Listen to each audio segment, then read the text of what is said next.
Good morning बच्चों। Good morning. कैसे हो आप लोग? ठीक ठीक है, तो थोड़ा तेज बोलो भाई, एकदम जैसे लग रहा है कि खाए पिए नहीं हो। आज आप लोगों को हम क्लास 9 का 4.1 पढ़ाने जा रहे हैं। ठीक है, क्या है चैप्टर का नाम? दो चरों वाला रैखिक समीकरण। सबसे पहले तो हम लोग रैखिक समीकरण के बारे में समझेंगे कि रैखिक समीकरण किसे कहते हैं। ठीक है, और देखिए जैसे कि हम लोग जानते हैं कि ऐसा समीकरण जिसमें चर राशि पर सिर्फ कितना घात हो? एक घात हो। ऐसा समीकरण जिसमें चर राशि पर कितना घात हो? एक घात हो, क्या कहलाता है? रैखिक समीकरण कहलाता है। जैसे अगर हमने लिखा कि a x प्लस बी बराबर 0, या इसको, ये तो आपका एक रैखिक समीकरण का एक चर वाले रैखिक समीकरण का ये उदाहरण है।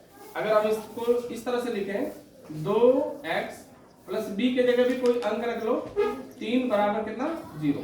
तो ये जो दिख रहा है आपको, ये है एक चर वाला रैखिक समीकरण। क्या बोलते हैं इसको? एक चर वाला रैखिक समीकरण। रैखिक समीकरण, ठीक है, एक चर वाला रैखिक समीकरण। क्योंकि इसमें चर की संख्या कितनी है? सिर्फ एक है, इसलिए इसको क्या बोलेंगे? एक चर वाला रैखिक समीकरण। एक चर वाले रैखिक समीकरण का व्यापक समीकरण ये होता है, मतलब मूलभूत जो व्यापक समीकरण होता है वो ये होता है। इसको हम लोग कहते हैं व्यापक समीकरण। व्यापक समीकरण, व्यापक समीकरण है ना, थोड़ा उनको शांत कराओ। व्यापक समीकरण। इसके बाद अब दो चर वाला रैखिक समीकरण कैसे लिखेंगे? ax प्लस by बराबर, या ax plus by plus c बराबर 0। ये जो आपको दिख रहा है, ये दो चरों वाला रैखिक समीकरण का व्यापक समीकरण है। दो चरों वाला रैखिक समीकरण का क्या है? ये व्यापक समीकरण है। इतने को हम लोग समझते हैं पहले, ठीक है। दो चरों वाले का क्या मतलब? देखो, एक x यहाँ पे है, ये भी चर राशि है, y है, ये भी चर राशि है, ठीक है। तो दो चर राशि है, तो दो चर राशियों का ये व्यापक समीकरण है, ये एक चर वाला का व्यापक समीकरण, ठीक है। अभी जैसे क्या है कि अभी हमें तुलना जैसे करानी हो, जैसे आपका क्वेश्चन है 4.1 में, पहला क्वेश्चन है आपका कि एक नोटबुक की कीमत एक कलम की कीमत से दोगुनी है। इस कथन को निरूपित करने के लिए दो चरों वाले रैखिक समीकरण को हमें हल करना है, ठीक है। आपने क्वेश्चन पढ़ा है, पहला वाला आपका क्वेश्चन बताता हूं मैं। क्वेश्चन आपका ये है कि एक नोटबुक की कीमत, एक नोटबुक की कीमत एक कलम की कीमत से, एक कलम की कीमत से दो गुनी है। इस कथन को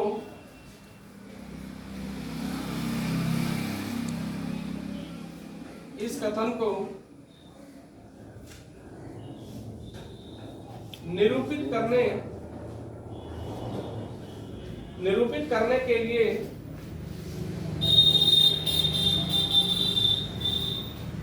लिए दो चरों वाला एक रैखिक समीकरण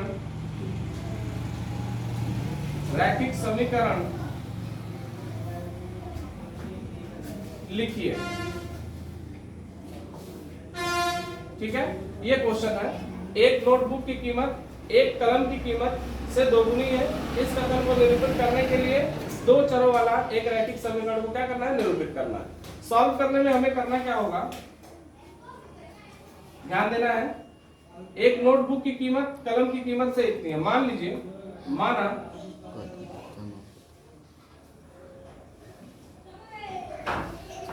नोटबुक की कीमत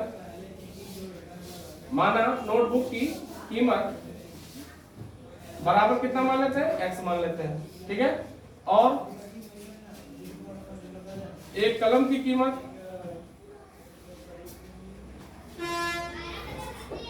एक कलम की कीमत बराबर कितना? y रुपया। समझ में आ रही बात? ये है ₹100 ₹Y मान लीजिए, ठीक है। ₹Y लिखने की जरूरत नहीं है, मान लीजिए लिखा गया एक नोटबुक की कीमत एक कलम की कीमत से दोगुनी है, तो इसका ₹100 कर लो, इसका ₹Y कर लो, बस इतना ही रहने दो। अब जो है शर्त क्या कह रही है, शर्तानुसार, मतलब कंडीशन क्या कह रही है, अकॉर्डिंग टू कंडीशन क्या कह रहा है, शर्तानुसार, शर्त के अनुसार। शर्त ये कह रही है कि ये जो एक कलम की एक नोटबुक की कीमत है वह किसके कीमत से, कलम की कीमत से दोगुनी है, मतलब x = 2y। यही तो बता रहा है x की कीमत कितने के बराबर है, कलम की कीमत के दोगुने के बराबर है। एक नोटबुक की कीमत कलम की कीमत से दोगुनी के बराबर है। बस ये हो गया आपका। बस इसे अगर सॉल्व कर लेंगे, इधर पक्ष अंदर कर देंगे, x माइनस कितना हो जाएगा 2y = 0। ये आपका समीकरण बन गया, रैखिक समीकरण ये बन गया। बस पहला क्वेश्चन आपका ऐसे, ठीक है। इसी तरह से आपके दूसरे क्वेश्चन भी है, दूसरे क्वेश्चन बिल्कुल आसान तरीके से होंगे। आप चाहे तो इसको क्या कर सकते हैं, नोट कर सकते हैं, ठीक है, और मिटाते हैं हम, ठीक। इतने को समझ लेंगे आप, दूसरे क्वेश्चन को आप समझते हैं।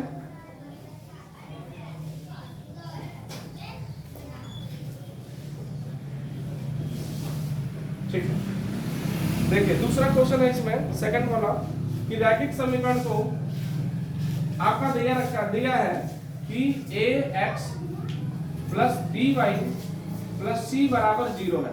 ये आपका व्यापक समीकरण है। कौन सा व्यापक समीकरण बेटा बताइए आप लोग जरा, मुझे बोलिए अपने।